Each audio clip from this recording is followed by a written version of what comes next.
গাজীপুরের পক্ষ থেকে, জামিয়ার পক্ষ থেকে, মাহফিলের পক্ষ থেকে নারায়ে তাকবীর। আমি আমার আলোচনা এখানেই শেষ করব। এখন আপনাদের সামনে যার জন্য আমরা অনেকক্ষণ প্রতীক্ষা ছিলাম, বাংলাদেশের সর্বজন প্রিয় এবং মান্য আলেমে দ্বীন, মুহাদ্দিস, শাইখুল হাদিস এবং বিশ্ববিদ্যালয় সহ মহাবিদ্যালয়ের দীর্ঘকালীন শিক্ষক, বাংলাদেশের ডিসি, এসপি অফিসার, এগুলি শত শত ওনার ছাত্র। একে তো আরবি, ফার্সি, উর্দু, বাংলা সাহিত্যিক এবং শাইখুল হাদিস আল্লামা ওনাকেই বলা যায়, এত এলেম। Professor doctor Abul Fayed Mohammad Khaled Hussain দামাত বরকাতুহু, আমাদের সম্মানিত অতিথি, যিনি বর্তমান সরকারের একজন উপদেষ্টা। তিনি তো সেভেনেসের কষ্ট করে, তার সারগর্ভ বক্তব্য আপনারা শুনবেন, এরপর আখেরি মোনাজাত হবে। আমি এক জায়গায় যাওয়ার পথে একটু থেমেছিলাম, আমি অনেকগুলি কথা বলেছি। আল্লাহ তাআলা আমাদেরকে এর উপর আমল করার তৌফিক দান করেন। আমি যে কথা বলেছি যে কোরআন তেলাওয়াত, কোরআনের শিক্ষা, হাদিসের শিক্ষা কৌশল এবং ইজাকিহিম, মানুষকে সংশোধনের দ্বারা, ইসলামের দ্বারা পরিপূর্ণ উত্তম মানুষ এবং জান্নাতি মানুষ তৈরি করাই মহানবী সাল্লাল্লাহু আলাইহি ওয়াসাল্লামের মূল কাজ ছিল, মিশন ছিল। সেই মিশনেই পৃথিবীর সবাই আমরা আছি। এই মিশনের সঙ্গে আমরা থেকে আমাদের জীবন শেষ হবে। এই কথা বলে ওয়া আখিরু দাওয়ানা আলহামদুলিল্লাহি রাব্বিল আলামিন। আলহামদুলিল্লাহ। আমরা এতক্ষণ পর্যন্ত আমাদের মেহমান নদভী সাহেবের কাছ থেকে অন্তত গুরুত্বপূর্ণ তাত্ত্বিক কিছু আলোচনা শুনলাম। আল্লাহ আমাদেরকে আমল করার তৌফিক দান করেন। এখন ইনশাআল্লাহ আমাদের সামনে নসিহত নিয়ে আসছেন আজকের এই মহাসমাবেশের প্রধান অতিথি, বাংলাদেশ ধর্ম বিষয়ক মন্ত্রণালয়ের মাননীয় উপদেষ্টা, হাজার ওলামায়ে কেরামের সেরেতাজ, মাওলানা ডক্টর আফম খালিদ হোসেন সাহেব। মাওলানা ডক্টর আফম খালিদ হোসেন সাহেব, আমি হযরতকে ওনার মূল্যবান নসিহত পেশ করার জন্য বিনীত অনুরোধ জানাচ্ছি।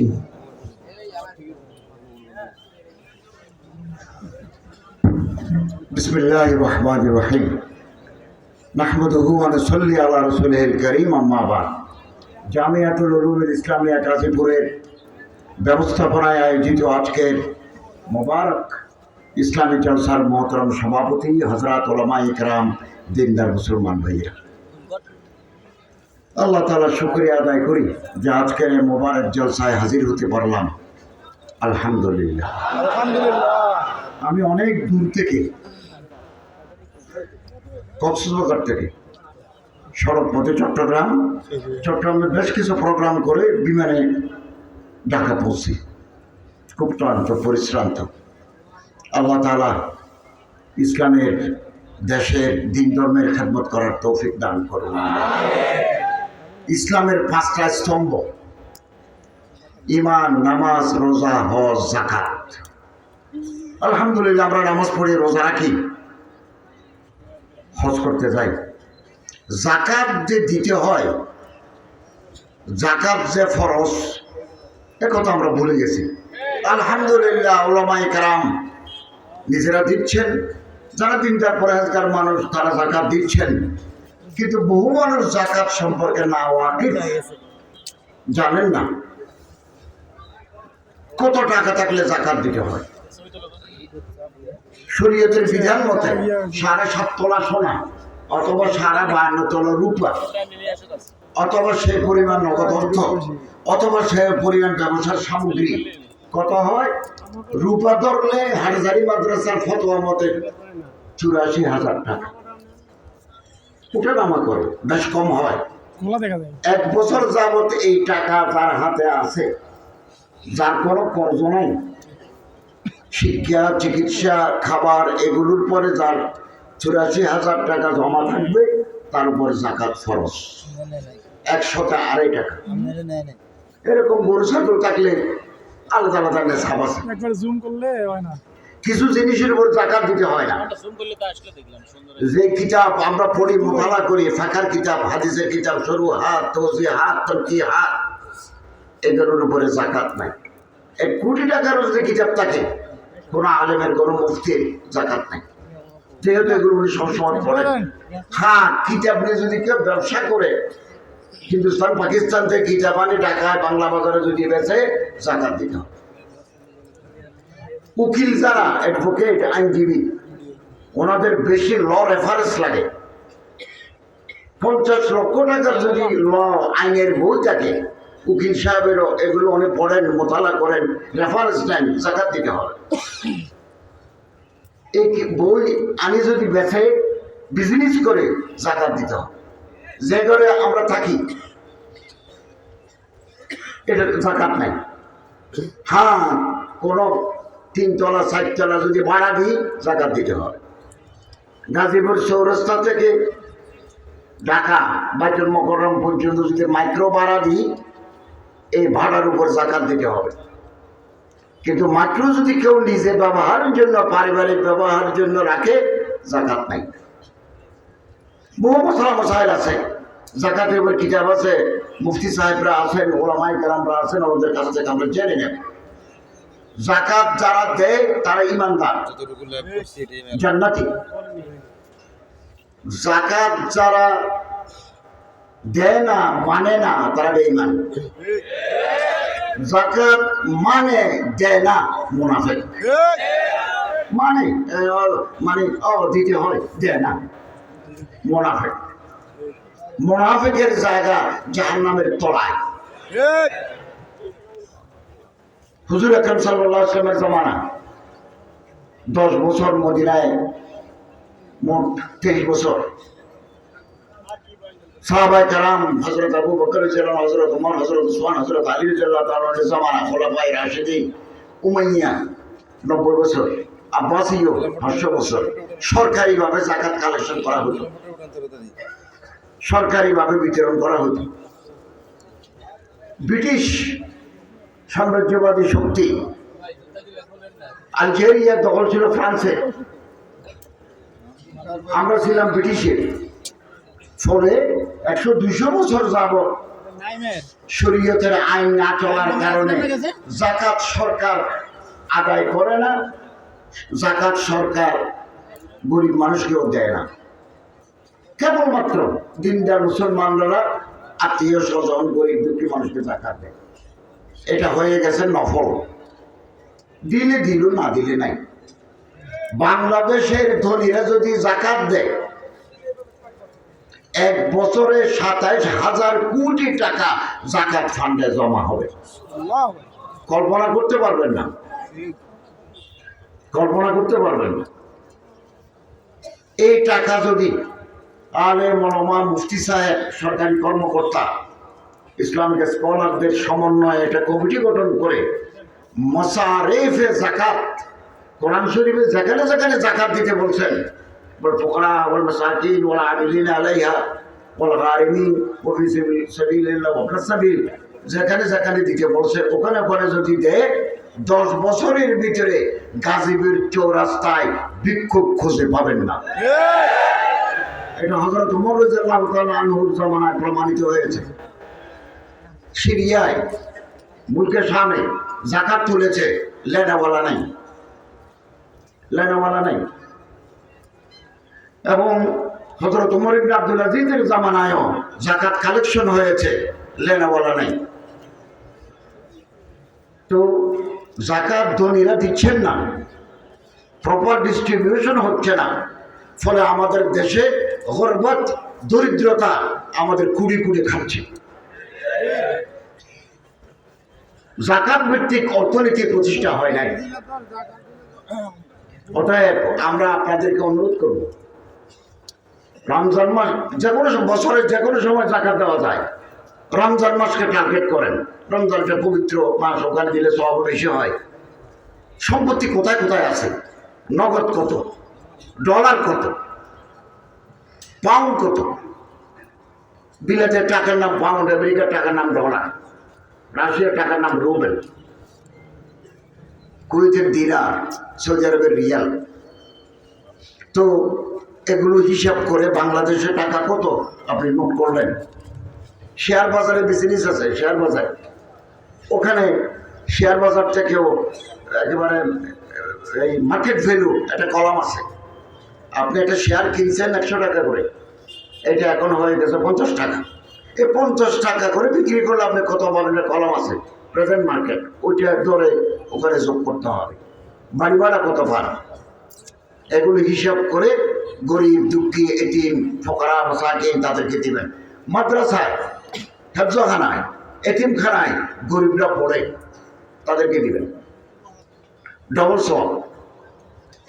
যাকাতের সওয়াব, এলমে দ্বীনের সেবা করলেন আরেক সওয়াব। আত্মীয় স্বজন যদি দেন চিন্তা নেই, ডাবল সওয়াব।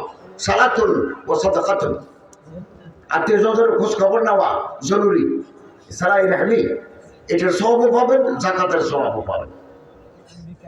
কত সুন্দর ব্যবস্থা।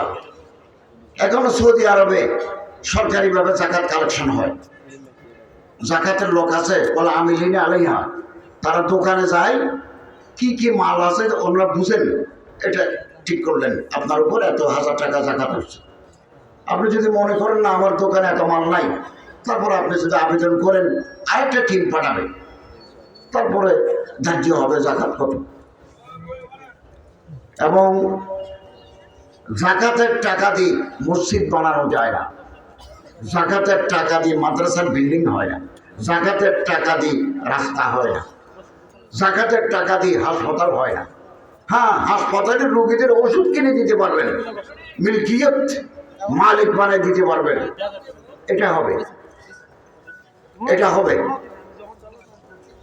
এবং যাকাত যারা দেয় না,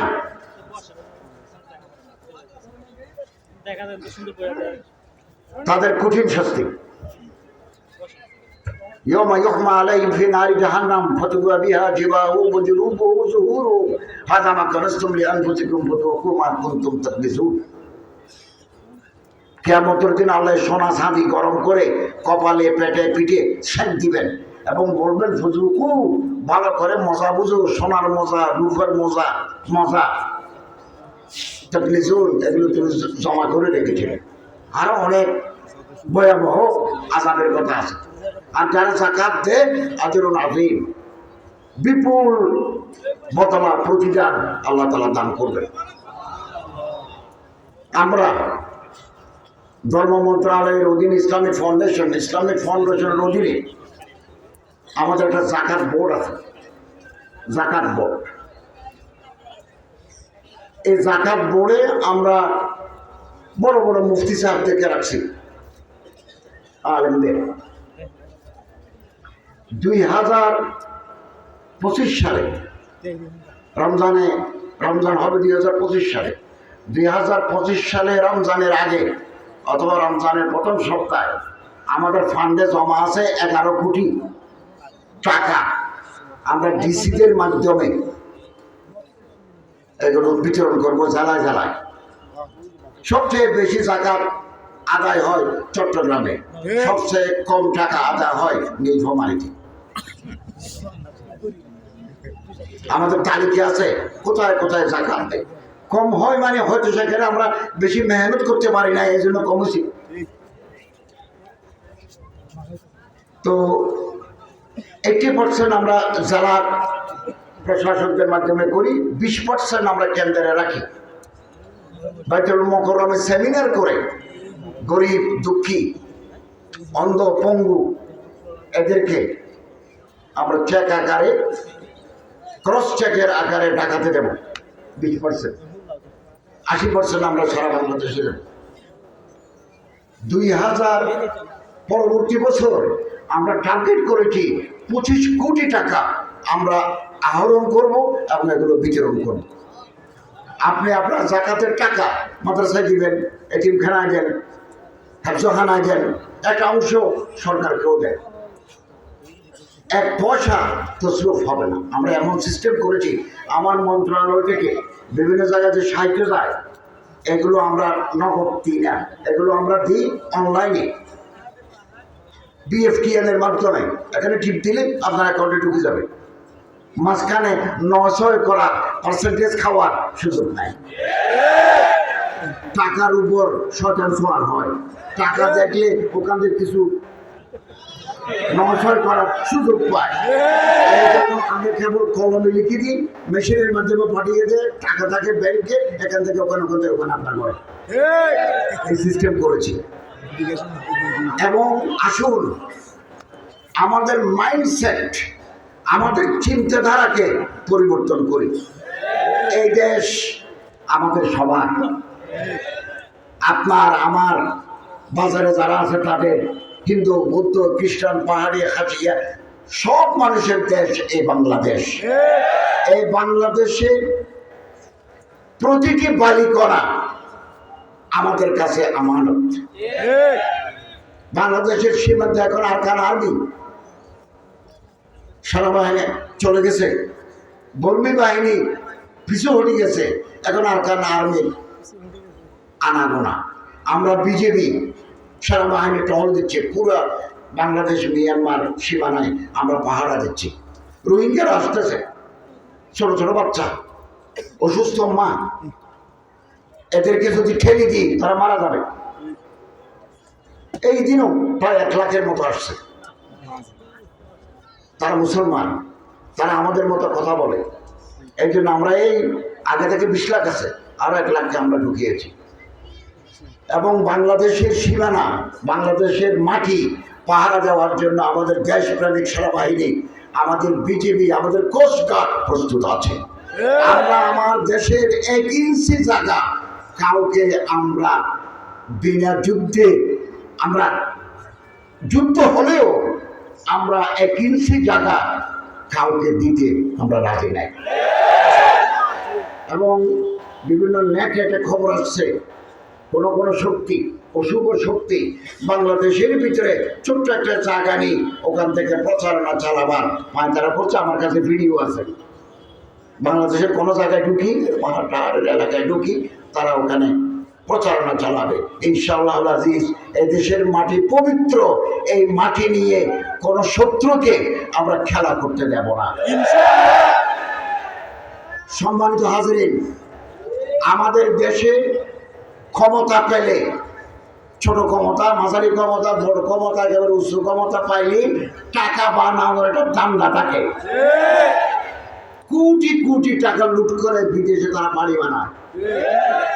যারা আমার দেশের সম্পদ ব্যাংক লুট করে বিদেশে বাড়ি বানায়, তারা কোনোদিন এই মাটির, এই আবহাওয়া, এই দেশের বন্ধু হতে পারে না। তাদের দেশপ্রেম নিয়ে আমাদের প্রশ্ন আছে। কোন আলেম, কোন দরবেশ, কোন হাফেজ এদেশের টাকা লুট করে বিদেশে বাড়ি করে নাই, কোন নজির নেই। আমরা ধর্ম মন্ত্রণালয়ের পক্ষ থেকে ইমাম মুয়াজ্জিনদেরকে, আমাদের একটা ইমাম প্রশিক্ষণ একাডেমি আছে, বহু বছর ধরে ইমামরা করে ট্রেনিং দেয় বিভিন্ন বিষয় নিয়ে। কেরাত নিয়ে লয়, মাসাইল নিয়ে লয়, আকাইদ নিয়ে লয়। অথবা ছোট্ট একটা পুকুরে মাছ চাষ করে আপনি স্বাবলম্বী হতে পারেন। পরিশ্রম করে জীবিকা নির্বাহ করা ইজ্জতের, ইজ্জতের সর্বকসবিল হালাল ফরিজাতের বাজার ফরিয়ে। মাছের কত দাম, শিং মাছ, মাগুর মাছ, আপনি ছোট্ট একটা পুকুরের ভিতরে আধুনিক পদ্ধতিতে অক্সিজেন দিই আপনি এখানে মাছের চাষ করতে পারবেন। ছাদের উপরে একটা বাগানও করতে পারবেন, ছোটখাটো বাগানও করতে। এই জন্য ইমামদেরকে, যারা আমাদের কাছ থেকে প্রশিক্ষণ নিয়েছে, ইসলামিক ফাউন্ডেশন প্রশিক্ষণ নিয়েছে, আমরা ওনাদেরকে একটা টাকা, বেশি নয় অল্প টাকা কর্জে হাসানা দিই, সুদ মুক্ত ঋণ দিই। উনি ইমামতি করেন, হেফজখানা চালান, মসজিদি করেন, ওই টাকা দিই ছোটখাটো একটা বিজনেস করেন। কোয়েল পাখির কয়েকটা খাঁচা নিয়ে কোয়েল পাখির চাষ করেন, লালন পালন করেন। এই টাকা আমরা দিই, নির্ধারিত সময়ে টাকা আমাদের ফান্ডে চলে আসে। আদায়ের হার 100%। 100% ইমাম সাহেব আমাদের টাকা ফেরত দিয়েছেন। কোন ইমাম সাহেব যদি পঙ্গু হয়ে যান, লিভার সিরোসিসে ভুগেন, মারাত্মক রোগে মানুষজন হাফেছেন, যদি আক্রান্ত হন আমরা তাদেরকে এককালীন টাকা দিই, এগুলো ওরা ফেরত নেই না। আমরা চিন্তা করছি ইমাম মুয়াজ্জিন কল্যাণ ট্রাস্ট অনেক টাকা আছে আমাদের আলহামদুলিল্লাহ এই ফান্ডে। আমরা এই টাকা আরো বাড়ানোর জন্য ইমামদেরকে আরো যাতে সাহায্য করতে পারি, এই জন্য আমরা একটা ওয়াটার ট্রিটমেন্ট প্ল্যান্ট, ওই মিনারেল ওয়াটার যে ছোট ছোট বোতল আছে, বিশুদ্ধ পানির একটা প্ল্যান করার চিন্তা ভাবনা করছি। এটা মিটিংও করেছি। নারায়ণগঞ্জের ফতুল্লায় পানি তুলে দেখেছি, এই পানি বেশি ভালো নয়। গাজীপুরের শ্রীপুরে আমরা পানি তুলে দেখেছি, এই পানি খুব ভালো, ক্লাস 1 পানি। এবং আমাদের একটা জায়গাও আছে ইসলামিক ফাউন্ডেশনের, ওই জায়গায় আমরা মেশিনটা বসাতে পারি। আধুনিক মেশিন হবে, খুব তাড়াতাড়ি করব, শেষ করতে না পারলেও শুরু করে দিয়ে যাব। এই পানির এই প্লান্ট নাম হবে ইমাম। কত নামের আছে পানির বোতল, মাম আছে, আরো কত আছে, ফ্রেশ আছে। আমাদেরটা হবে ইমাম, ছোট সাইজ, বড় সাইজ, মাঝারি সাইজ। এই থেকে যত লাভ হবে, আমাদের 350 মসজিদ আছে, 350। তো 350 না, ভুল বলছি, 3.5 লাখ আমাদের ইমাম আছে, মসজিদ আছে, খতিব আছেন। ওনাদের মাধ্যমে আমরা খুব ফার্স্ট ক্লাস বিএসটি অনুমোদিত। আমরা ইসলাম ফাউন্ডেশন থেকে হালাল সার্টিফিকেট দিই, কোন জিনিস হালাল কোন জিনিস হারাম। অস্ট্রেলিয়ায় যত জিনিস যায় ইসলামের ফাউন্ডেশনের হালাল সার্টিফিকেট নিয়ে যায়, না হলে এটা অস্ট্রেলিয়ার বাজারে চলবে না। এই পানি যদি বাজারে দিতে পারি, ইমাম মুয়াজ্জিনদের জন্য চিরস্থায়ী একটা ব্যবস্থা হয়ে যাবে। আমি আরেকটা কাজ হাত দিয়েছি, খুব তাড়াতাড়ি করে ফেলবো। ইমাম মুয়াজ্জিন পেশ ইমাম খতিবদের বেতন একেবারে কম। আমি 16 বছর চট্টগ্রামের একটা মসজিদে জুমার নামাজে ইমামতি করেছি, বিশ্ববিদ্যালয়ে শিক্ষকতা করেছি, মাদ্রাসায় শিক্ষকতা করেছি। তো বেতন কত? অল্প। বেশি থাকলেও বহু মসজিদের মোতওয়াল্লিরা ইমাম হুজুরকে দিতে চায় না। 2015 সালের পে স্কেল মতে এখন সমস্ত অফিসাররা বেতন পান।